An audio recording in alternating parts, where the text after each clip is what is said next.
Congressman Paul Broun. Congressman Broun is part of the GOP's Physician Caucus and one of the first members of Congress to propose a total repeal of the Health Care Reform Act. Dr. Broun, Congressman Broun, welcome here. It's great being with you, Judge. Thank you. It's, I'll tell you what, the American people need to hear more of what you talk about with the Constitution. As you know, I'm an original intent constitutionalist. There are very few of us in Congress today. You're kind. Thank you, Congressman. What are your thoughts on the decision by Judge Vinson to declare the entire Health Care Reform Act unconstitutional? Well, the entire bill is unconstitutional. As you know, that there was no separation clause that would separate one piece of it from another. So any little piece of it that's unconstitutional would invalidate the whole bill, which I'm happy about that. But the whole bill is unconstitutional. In fact, there's nothing in this document, the Constitution of the United States, for the federal government to be doing most of what it's doing, and certainly there's no authority for the federal government to mandate to individuals or to states as Obamacare does. 3/4 of America would like to see us to do health care reform in a step-by-step basis. That's a recent poll. Right. Most of America wants to see us repeal it, and I introduced a bill that would do just that. Repeal it and replace it with something that makes sense in a step-by-step manner. You and I have discussed this, Congressman Brown, on air and off. Why is it that you think that so many of your colleagues, take, for example, Congressman Jim Clyburn, the number 3 ranking, or he was at the time, I'm not sure how the Democrats rank their leadership, ranking Democrat in the House, who said candidly, most of what we do in Washington is not authorized by the Constitution.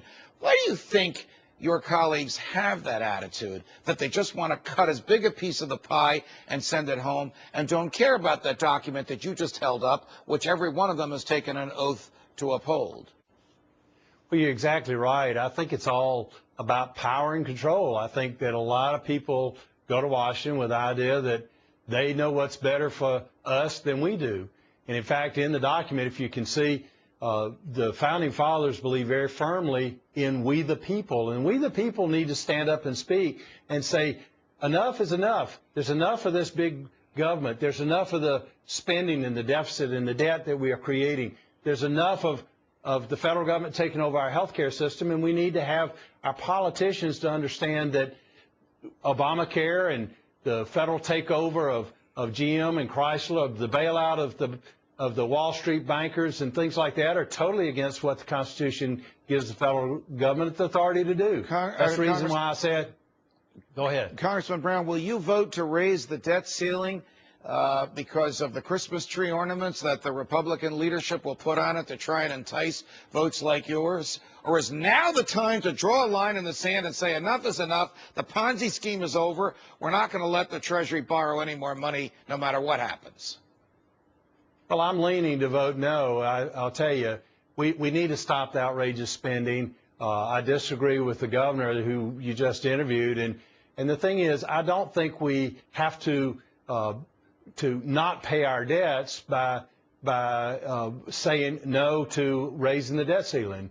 I think there are many other ways of handling this problem. Certainly he's right.